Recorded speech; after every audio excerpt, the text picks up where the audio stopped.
Assalamualaikum warahmatullahi wabarakatuh. Kita masih bersama di Dinas Kesehatan. Kita akan lanjut kembali langsung ke Haji Patoni. Lama ini kita mau mendengar saran beliau di terakhir sesi ini. Kalau ada masukan lagi, kita akan minta beliau sampaikan. Ya kan? Baik, terima kasih kepada Bung Yendi bahwa Dinas Kesehatan Kabupaten Pulang Bawang juga alhamdulillah kita mampu menurunkan angka stunting. Ini dengan gotong royong bersama kita. Kita lihat di Reskesda 2018 itu angka stunting kita 34,49%.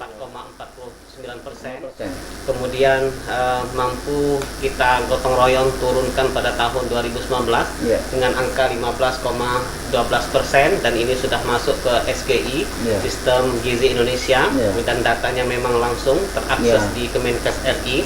Kemudian kita juga alhamdulillah dengan gerbek stunting, suatu inovasi kita bersama-sama, kita kerahkan kepala kampung, bekerjasama dengan bidan kampung, kemudian dengan camat, aparatur kampung bersama-sama, kita mampu menurunkan alhamdulillah angka stunting kita pada saat ini 11,17% dan sudah masuk kepada aplikasi Dinas Kesehatan. Saya potong bentar. Kampung dan Kemenkes. Jadi ini kan yang mendengar ini semua masyarakat dari kalangan yang atas, menengah, ke bawah. Nah, perlu dijelaskan juga apa itu stunting biar mereka jelas ini, gitu. Stunting ini gini loh, itu gagal tumbuh kembang lah seorang anak. Jadi apa itu kerdil, gizi buruk lah. Jadi tidak mampu berkembang secara optimal. Nah, jadi stunting ini Bung Yendi artinya dia ini apa itu perlu kita atasi dengan gizi yang baik sebenarnya pada 1000 hari pertama kehidupan. Nah, ini yang pertama kelahiran ini yang perlu kita edukasi kepada masyarakat, dan alhamdulillah di bidang Kesmas ini kan kita punya apa itu dana untuk stunting juga, dan ini sudah kita sosialisasikan kepada masyarakat. Kemudian kita juga ada punya dana jam persal untuk membantu masyarakat, dalam hal ini ibu hamil dari saat mereka sebelum melahirkan, saat hamil sampai proses melahirkan, ini kita bantu dan didampingi oleh bidan-bidan kita yang ada di kampung, sehingga insya Allah ini bisa kita pantau.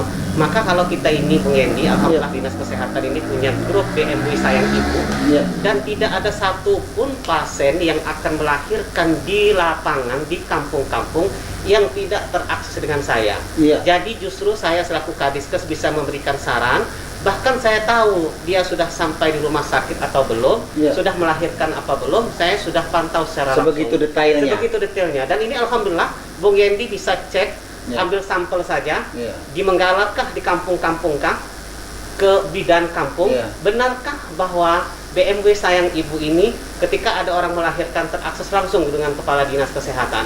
Insya Allah Bung Yendi, saya tidak mendahului kehendak Yang Maha Kuasa, mereka pasti akan jawab iya. Karena saya memang memantau detik demi detik ketika ada melaporkan akan ada kelahiran. Sehingga Bung Yendi dengan cara seperti ini, saya bisa mengetahui Bung Yendi, oh ternyata di rumah sakit A ada kematian, langsung tercatat dengan kita.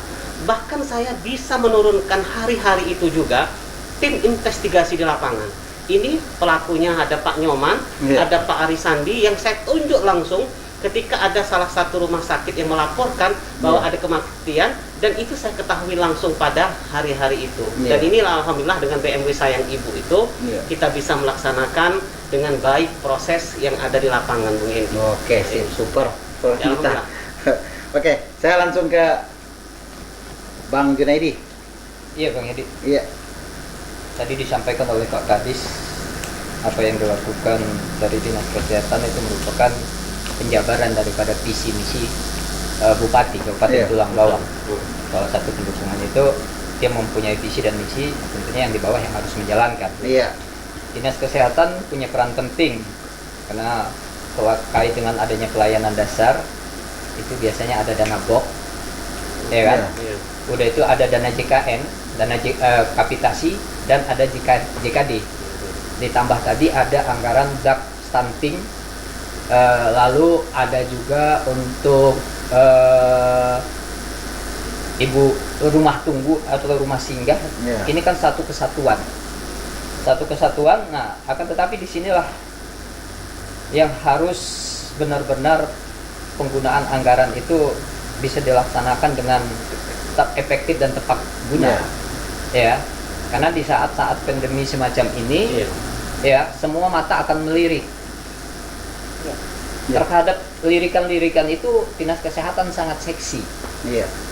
Karena tertuju dengan Dinas Kesehatan sebagai tumpuan ujung tombak terhadap pemberian pelayanan kesehatan. Mau tidak mau kan harus bergerak. Ya. Nah, ini 3 yang paling sangat di konteks pelayanan yang paling mendasar. Kalau terkait dengan prasarana dan prasarana itu semuanya kan masih bisa tergeser. Iya kan? Karena yang paling urgent adalah terhadap pelayanan, terhadap kesehatan. Apalagi di masa pandemi ini, banyak sekali anak-anak yang bisa terpapar, kita yang sudah dewasa dan segala macam.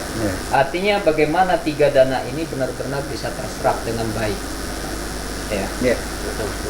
Lalu tadi disampaikan oleh Pak Solihin terkait dengan adanya pengadaan dana untuk APD dan segala macam.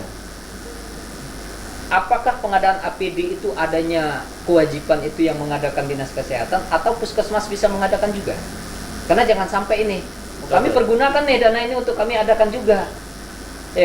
Karena kita tahu kan kalau dana pelayanan dasar itu adalah untuk operasional daripada pelaksanaan Puskesmas, Postu dan segala macam. Lalu ada kapitasi, itu adalah berdasarkan jumlah belayan yang itu diberikan itu, dan JKD kalau nggak salah serapan JKD kita sekitar 16.000 atau 18.000 itu ya Pak ya, yang tercatat yang harus ditanggungi ini.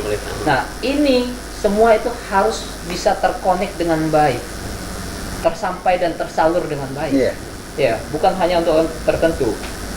Lalu yang untuk stunting, di stunting itu kalau sampai dia tidak turun indeks kita luar biasa, karena hampir setiap satker secara itu Dinas Pendidikan dia punya, BKCKB dia punya, kampung pun dia menganggarkan itu dalam APBK mereka. Artinya kalau sampai tidak itu berarti kerja masing-masing, bukan kerja gotong royong kan. Sedangkan Bupati itu menjargonkan bergerak bersama. Gotong royong itu jargonnya, jangan sampai hanya jargon doang dong, itu ya kan. Bagaimana itu terwujud, ya kan? Karena ini semua itu ada. Ini yang selanjutnya harapan kami untuk ke depan, ya kan, bagaimana mau tidak mau Dinas Pendidikan, Dinas Kesehatan 2021 dia harus pasti akan melakukan penataan ulang terhadap anggaran dia. Pergeseran itu pasti akan terjadi.